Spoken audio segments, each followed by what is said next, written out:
Well, 13 sheriff's offices in the Commonwealth signed agreements with ICE, including the Greene County Sheriff's Office. According to the ICE website, Greene County signed on to the task force model, which allows law enforcement to enforce immigration within limits.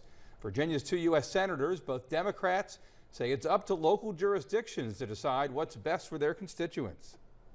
I'm not in a position to question them, but when I had to make that decision as governor, I thought the combined weight of the expert advice of my law enforcement community was actually going to hurt public safety rather than help it. Law enforcement officials that I talk to are concerned oftentimes if they get too affiliated with ICE that members of the community won't trust them. The Greene County Sheriff's Office did not respond to 29 News' request for comment.